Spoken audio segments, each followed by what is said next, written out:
In the news, you hear tuition is expected to increase by 7% next year. If tuition this year was $1,200 per quarter, what will it be next year? Find the answer in 2 ways. All right, so we're going to look at option 1 here. It's kind of working through it as it's stated. We've got $1,200 per quarter, and it's going to increase by 7%. 7% of what?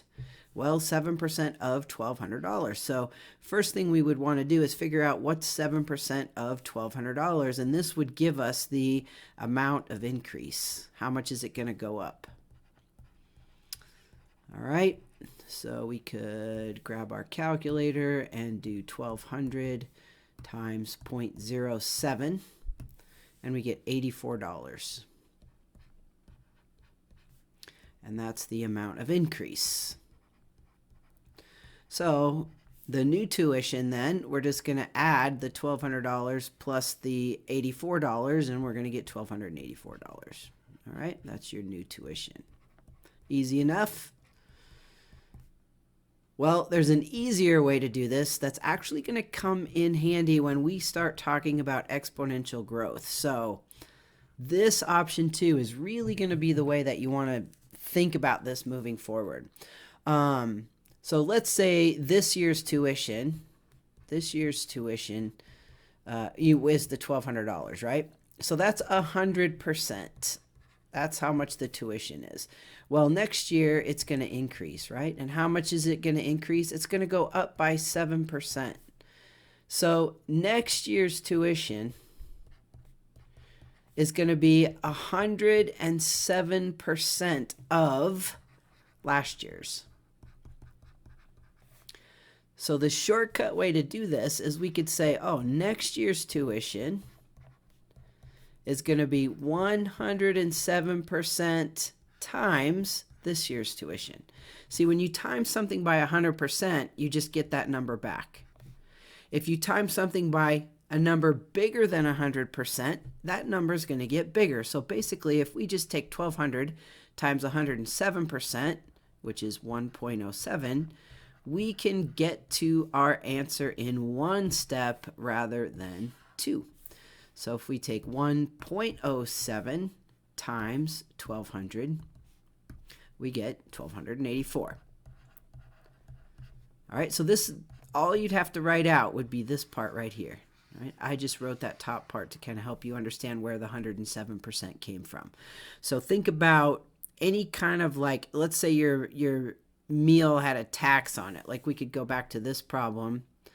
Let's say there was a sales tax of 9.4% on a $140 purchase. This just asked how much tax you would pay. But if you wanted to figure out the total with the tax in it, you could take the 140 times 109.4%.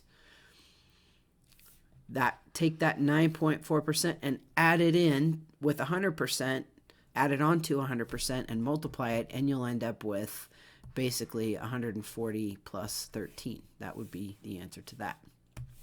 Now, let's look at another example, and you can do a similar thing.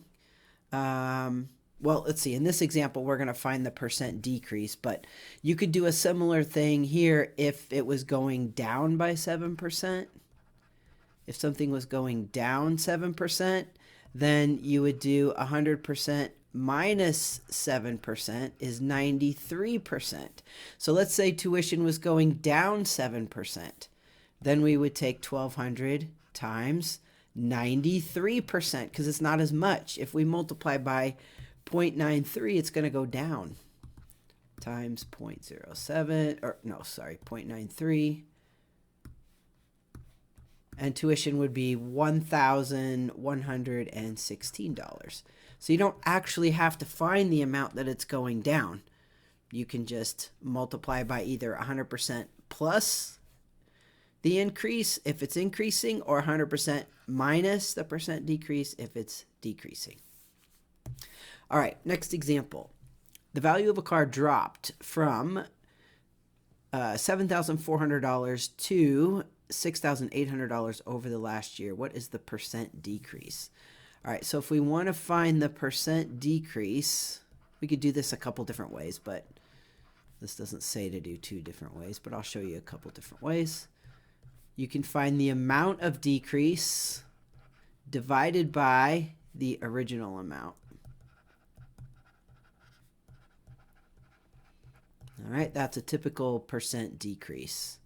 So in this formula for percent decrease. So in this example, how much did it go down? Well, it was 7,400 and it went down to 6,800. So that went down by, what, $600 out of an original 7,400. So what we're really doing here is we're doing this whole bit again of the part divided by the whole to go down, or to figure out the percent decrease. So when we want to find the percent decrease, the part is how much it went down, and the whole was the original starting amount. All right, so we can punch this into our calculator. Now, if we want to save some time, we can cancel those zeros out. That's basically dividing by 100, and we can just do 6 divided by 74. That's the same as 600 divided by 7,400. All right, what do we got here? 0.081 repeating. All right, let's write this down. 0.081, 0.081. So I would write that with a bar. That's what repeating means. Now to change this to a decimal, I'm going to move the decimal 2 places. So I get 8.1%, and that would be the percent decrease. All right, so the other way to do this would be just thinking about the part divided by the whole. If you want to think the percent is the part divided by the whole.